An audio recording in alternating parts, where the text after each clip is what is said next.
Hi everyone, this is Dr. Harman. I am an obstetrician and a gynecologist working in Healing Hospital, Chandigarh. आज हम बात करने जा रहे हैं फॉलिक एसिड इन प्रेगनेंसी के बारे में। बहुत से लोग पूछते हैं कि फॉलिक एसिड क्या होता है, इसकी क्या ज़रूरत होती है प्रेगनेंसी में और ये क्यों लेना चाहिए। तो चलिए आज हम जानते हैं कि फॉलिक एसिड इन प्रेगनेंसी क्यों लेना चाहिए और आपके जो भी सवाल होंगे मैं उसका जवाब देने की कोशिश करूँगी। फॉलिक एसिड एक तरह का विटामिन बी कॉम्प्लेक्स होता है जो कि सिंथेटिक फॉर्म में अवेलेबल होता है। इसका डिफरेंस फोलेट और फॉलिक एसिड का ये होता है कि फोलेट जो है वो नेचुरली अकरिंग फॉर्म है जो कि ग्रीन लीफी वेजिटेबल्स में पाया जाता है। जो फोलेट होता है वो एक एक्टिव फॉर्म में पहले कन्वर्ट होता है, फिर ही वो बॉडी में अब्जॉर्ब होता है। पर जबकि जो फॉलिक एसिड होता है वो एक सिंथेटिक फॉर्म में अवेलेबल होता है और वो ऑलरेडी एक एक्टिव फॉर्म में है जो डायरेक्टली अब्जॉर्ब हो जाता है बॉडी में। बहुत सी प्रेग्नेंट वुमेन मुझे ये पूछती हैं कि फोलेट लेना चाहिए कि फॉलिक एसिड लेना चाहिए। तो मैं आपको ये बताना चाहती हूँ कि जो सीडीसी की गाइडलाइन है, जो अमेरिकन गाइडलाइंस हैं, वो ये कहती हैं कि फोलेट जो है वो नेचुरली अकरिंग है जो कि ग्रीन लीफी वेजिटेबल्स में पाया जाता है। पर प्रेगनेंसी के दौरान ये फोलेट सफिशिएंट नहीं होता है, इसलिए हम इसको फॉलिक एसिड एडिशनल सप्लीमेंट्स देते हैं प्रेगनेंसी में। तो इसलिए आपको फॉलिक एसिड ज़रूर लेना चाहिए प्रेगनेंसी में।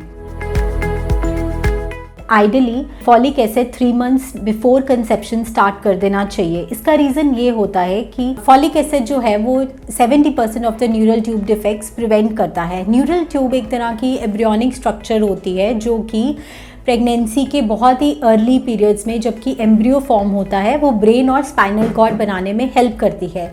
अब ये ब्रेन और स्पाइनल कॉर्ड एक कवरिंग के अंदर होते हैं। अब अगर न्यूरल ट्यूब डिफेक्ट्स होते हैं तो ये कवरिंग जो है वो डेफिशिएंट होती है और उसको न्यूरल ट्यूब डिफेक्ट्स का नाम दिया जाता है। न्यूरल ट्यूब डिफेक्ट्स बहुत तरह के होते हैं जैसे कि स्पाइना बाइफिडा हो गया, एनेनकेफली हो गया। तो इन सब को प्रिवेंट इजीली किया जा सकता है अगर हम folic acid 3 months before conception लेते हैं और आइडियली ये टिल 12 वीक्स ऑफ प्रेगनेंसी तक लेना चाहिए। बट अगर आप इसको पूरी प्रेगनेंसी में भी कंटिन्यू करते हैं तो ये मिसकैरेजेस और प्रीटर्म बर्थ्स भी प्रिवेंट करने में हेल्प करता है, ये कुछ स्टडीज़ ने बताया है। तो फॉलिक एसिड बिल्कुल भी पीरियड्स डिले नहीं करता है क्योंकि ये एक तरह का विटामिन होता है और ये मेंस्ट्रुअल साइकिल के साथ इंटरफेयर नहीं करता है, इसलिए फॉलिक एसिड पीरियड्स नहीं डिले करेगा। फॉलिक एसिड कभी भी मिसकैरेज नहीं कॉज करता है। Instead it will help in preventing miscarriage and also it will help in preventing neural tube defects and other defects in the baby. Folic acid maintains natural beauty of the skin, तो ये एक antioxidant की तरह भी काम करता है और एंटी एजिंग की तरह भी काम करता है। इसलिए नेचुरल ब्यूटी जो स्किन की होती है उसको मेंटेन करने में हेल्प करता है और इसके अलावा ये डेड सेल्स भी रिमूव करता है और एक्ने को भी ट्रीट करता है। अगर आपका हीमोग्लोबिन लो है या आपको बताया गया है कि आपको अनीमिया है तो इन केसेस में आपका हो सकता है कि डॉक्टर बोलें कि आप फॉलिक एसिड लेवल्स करवाओ। फॉलिक एसिड लेवल चेक करने के लिए एक ब्लड सैंपल लिया जाता है और फिर उसके लेवल्स जो हैं वो कैटेगराइज किए जाते हैं कि डेफिशिएंट है, एक्सेसिव है कि नॉर्मल है। इसकी नॉर्मल रेंज 2.7 to 17 नैनोग्राम पर ml की होती है। CDC की रिकमेंडेशन है कि minimum 400 microgram of folic acid should be started ideally 3 months before conception and to be continued till 12 weeks of pregnancy. कई केसेस में 5 मिलीग्राम ऑफ फॉलिक एसिड दिया जाता है। वो उन केसेस होते हैं जो कि हाई रिस्क प्रेगनेंसीज होती हैं, जैसे कि बेबी को previous neural tube defects detect हुआ था या फिर एपिलेप्सी की हिस्ट्री हो या फिर आप डायबिटिक हो या फिर BMI आपका मोर देन 30 हो। तो इन केसेस में हम हाई डोज फॉलिक एसिड देते हैं जो कि 5 मिलीग्राम होती है। फॉलिक एसिड की बहुत सी टैबलेट्स इजीली अवेलेबल होती हैं ओवर द काउंटर, तो जब भी आप लेने से पहले फॉलिक एसिड की उसमें क्वांटिटी ज़रूर चेक कर लें कि उसमें कितने माइक्रोग्राम या मिलीग्राम लिखी है। तो minimum 400 microgram low risk pregnancies में फॉलिक एसिड देना चाहिए।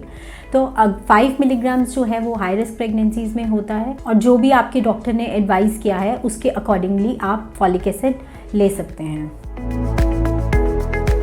फॉलिक एसिड कभी कभी गैस्ट्रिक इरिटेशन करता है, तो अगर आपको इससे नॉजिया या वॉमिटिंग की फीलिंग आ रही है तो आप इसको खाने के साथ भी ले सकते हैं। किसी भी टाइम खाने के बाद आप फॉलिक एसिड ले सकते हैं, उससे गैस्ट्रिक इरिटेशन या स्टमक अपसेट कम होगा। Yes definitely they can be taken together, और आजकल तो बहुत से ब्रांड्स ऐसे भी हैं जो आयरन और फॉलिक एसिड एक ही टैबलेट के अंदर देते हैं, तो डेफिनेटली आप ले सकते हैं आयरन और folic acid together. Folic acid जो है वो एक टैबलेट फॉर्म में मिलता है, बट फोलेट जो है नेचुरली ग्रीन लीफी वेजिटेबल्स में फोलेट बहुत ज़्यादा होता है और वो आप अपने normal day to day life में इंक्लूड कर सकती हैं। ब्रोकली में फोलेट अच्छी क्वांटिटी में होता है तो आप कंज्यूम कर सकती हैं ब्रोकली। इसके अलावा दाल, पल्सेस, किडनी बीन्स, इसमें भी फोलेट पाया जाता है, तो आप डेफिनेटली ये सब अपनी डाइट में इंक्लूड करें ताकि फोलेट जो है वो नेचुरली इंक्रीज़ हो। डार्क लीफी ग्रीन वेजिटेबल्स में अप्रॉक्सीमेटली 58 माइक्रोग्राम्स ऑफ फोलेट पाया जाता है, जो कि अप्रॉक्सीमेटली 1 कप को कवर करेगा। उसके अलावा ब्रोकली में 57 माइक्रोग्राम्स ऑफ फोलेट पाया जाता है। एक एग में 22 माइक्रोग्राम ऑफ फोलेट होता है। एक बनाना में 24 माइक्रोग्राम ऑफ फोलेट पाया जाता है और हाफ कप पीज में 47 माइक्रोग्राम ऑफ फोलेट होता है। इसके अलावा लेग्यूम्स जैसे कि किडनी बीन्स या दाल हो गई, इसमें 105 माइक्रोग्राम ऑफ फोलेट होता है। तो ये आप सारे वेजिटेबल्स और दाल, पल्सेस, किडनी बीन्स वगैरह कंज्यूम कर सकती हैं, जिससे कि नेचुरली ही फोलेट बढ़ेगा प्रेगनेंसी के टाइम पे। I hope I have answered all your queries regarding folic acid. Still if you have any doubts or any questions, do let us know in the comment section. Thank you.